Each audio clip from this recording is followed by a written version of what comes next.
I just heard a story of a man who had $80 million. He recently passed away and his kids aren't going to get any of it. My name is Chris Lamb. I'm a mortgage lender of 22 years based out of California. And in this video, I'm going to talk about generational wealth, how it can be made, how to protect it, and how to make sure you can keep your family close all the way through the process, and most importantly, with what happens afterwards. So I heard a story this week of a man who passed away who had a net worth of $80 million. And because he didn't have it set up properly, the kids are all fighting over it. And unfortunately, it was left to someone that nobody expected to get it. Now, the first thing we want to talk about is how generational wealth is created. Generational wealth is money that is going to last beyond you. This is money that's going to go to your kids. And if you're lucky, maybe even your kids' kids will receive an inheritance. Now, let's first focus on the middle-class family. Now, if you look at a middle-class family over the course of 30 years, they're going to invest in a 401k. They might invest into a pension fund. They may have a stockbroker and buy into the S&P 500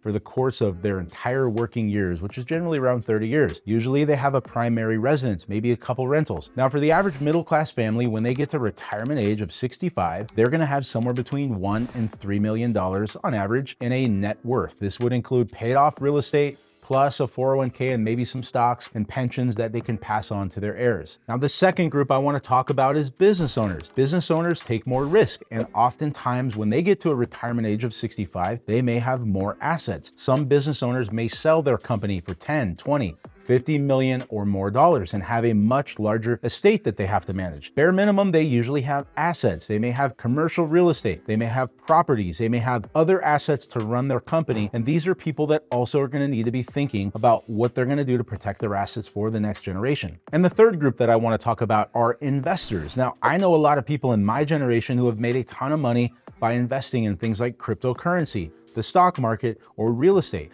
I know one guy who's built up a portfolio of $10 million over the last 7 years. He did it quickly by taking advantage of a couple trends. These are people who also have to think about how to make their assets outlive them and protect their family to try to keep them close through the process, because if there's one thing that can mess up a family dynamic, it's money. One of the biggest mistakes that I've seen families make over the last 22 years is not planning ahead when it comes to protecting their assets. I have seen so many families fight over who gets what when mom or dad pass away that I can't even count them all. And I will tell you, the single most important thing for people to do if they're trying to create generational wealth is to start thinking about how to protect it. The worst thing about dying and leaving your assets to somebody isn't necessarily not setting them up properly and outlining who gets what, when they get it, making sure that the state or the federal government has nothing or as little to do with it as possible, and avoiding things like taxation. The worst thing is seeing your family become unglued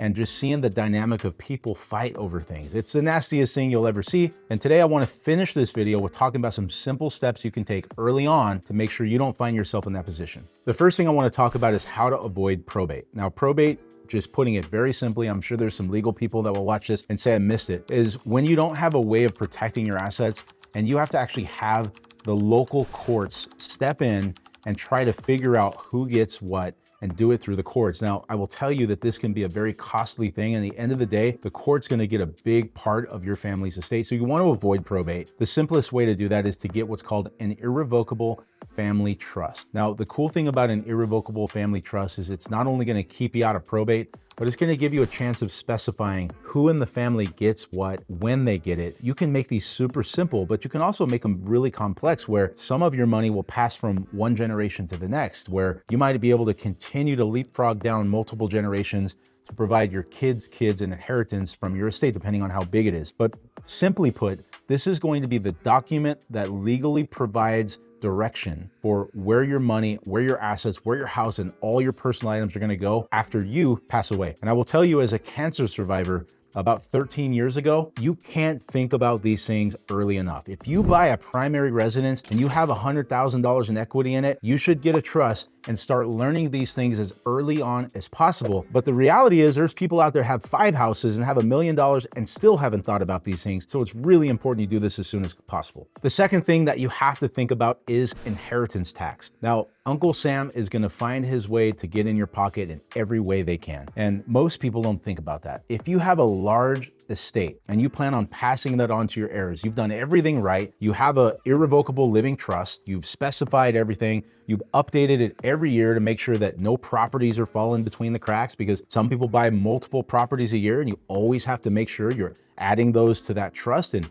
keeping that attorney updated with any assets that are coming into the estate. Now, I don't want to get too heavy into taxation, but an inheritance tax can actually take up to half of whatever it is you think you're going to leave your heirs. And although there are no ways to avoid taxes completely, there are ways to offset it. One of the simplest ways that some of the guys in my group have done that is by getting life insurance. Now, depending on your net worth, depending on your income and how your family kind of does things, I believe that your life insurance should be 2 to 3 times your annual income, and you should try to update it every couple years. Now, again, I'm not going to become a life insurance expert here, but for me and the guys that I run with, we believe in term life insurance for around 20 years, and you want to try to update it every 5 years to make sure that it's going to meet the needs of covering some of those inheritance tax and just making sure that your family's in a really good position. If you're the primary breadwinner like I am, and you were to be out of the picture suddenly, and your spouse was really concerned because they didn't know what to do, this is going to give them a really simple way to pay off any mortgages and give them some breathing room to figure out what's next. Now, the last part of this, and probably the most fun, is how to talk to your family about the estate. Now, I have 3 little kids, and I'll tell you a story. I was talking to one of my kids a couple years ago, and he walked up to me and he said something like, "Dad, aren't we rich?"